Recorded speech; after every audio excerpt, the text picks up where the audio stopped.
Iš pelenų į gyvenimą.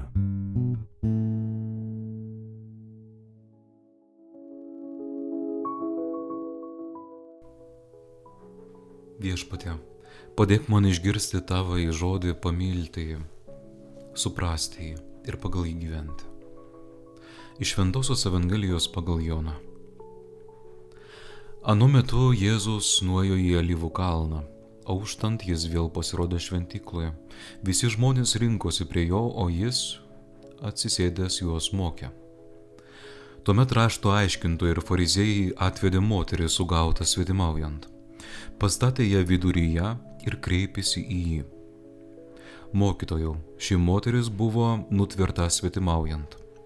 Mozė mums įstatyme yra liepęs tokias užmušti akmenimis, o tu ką pasakysi? Jie tai sakė, spęsdami jam pinkles, kad turėtų kuo apkaltinti. Bet Jėzus pasilenkęs ėmė pirštu rašyti ant žemės. Jiems nesiliaujant kamantinėti, jis atsitiesė ir tarė: kas iš jūsų be nuodėmės, tegu pirmas sviedžia į ją akmenį. Ir vėl pasilenkęs rašė ant žemės. Tai išgirdę jie vienas po kitą ėmė trauktis šalin, pradedant nuo vyresniųjų jų. Pagaliau liko vienas Jėzus ir ten stovinti moteris.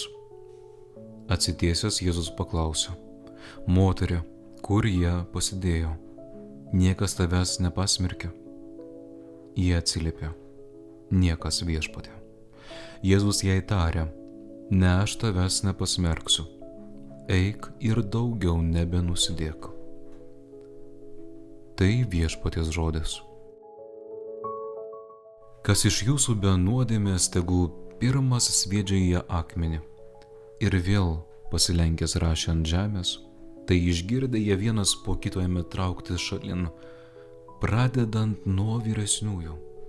Pagaliau liko vienas Jėzus ir ten stovinti moteris.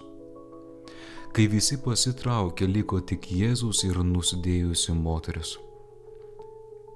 Lygtais žmogus susitinka su Dievu nuodėmės viduryje.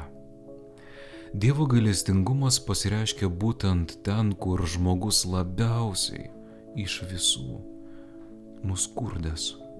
Ten, kur iš pirmo žvilgsnio galėtų atrodyti tik tamsa. Kaip sakė šventasis Augustinas, liko dviese vargšė moteris ir gailestingumas. Jėzus nesmerkia nusidėjėlio, bet smerkia nuodėmę. Jis nepalieka žmogaus, bet lieka su juo, kad jį išlaisvintų iš nuodėmės vergijos. Tai meilės išraiška, ne aklas leidimas daryti, ką nori, bet kvietimas. Jėzus kviečia į tikrąją laisvę. Kiekviename iš mūsų slypi tiek nusidėjėlis, tiek teisėjas. Tas žmogus, kuris pagautas darant nuodėmę, ir tas žmogus, kuris laiko savo rankose arba širdyje akmenį. Prieš teisdamas kitus, pagalvokime, pažvelkime į save ir atpažinkime savo silpnumus, kuriuos turime arba patiriame. Tai ne silpnybė, bet tikro susitikimo su Dievu vieta. Ar aš leidžiuosi, kad Dievas tenai įžengtų? Ar aš leidžiuosi patirti Dievo gailestingumą, ar bėgu nuo jo? Atsakykime savo į porą klausimų, užkabinkime. Kur aš esu šiame pasakojime? Ar aš esu panašus į minią, kuri teisia, ar į moterį, kurią visi pasmerkia? O galbūt panašus į Jėzų, kuris pasilieka ir dovanoja savo meilę ir gailestingumą? Ar tikiu, kad paskendęs nuodėmės jūroje, begalybėje, galiu sutikti Dievo gailestingumą? Ar leidžiu Dievui mylėti mane tokį, koks aš esu?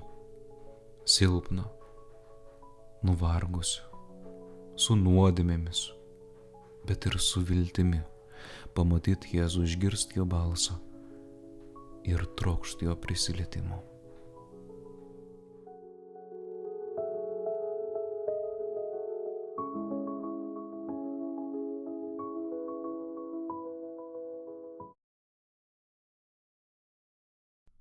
Iš pelenų į gyvenimą.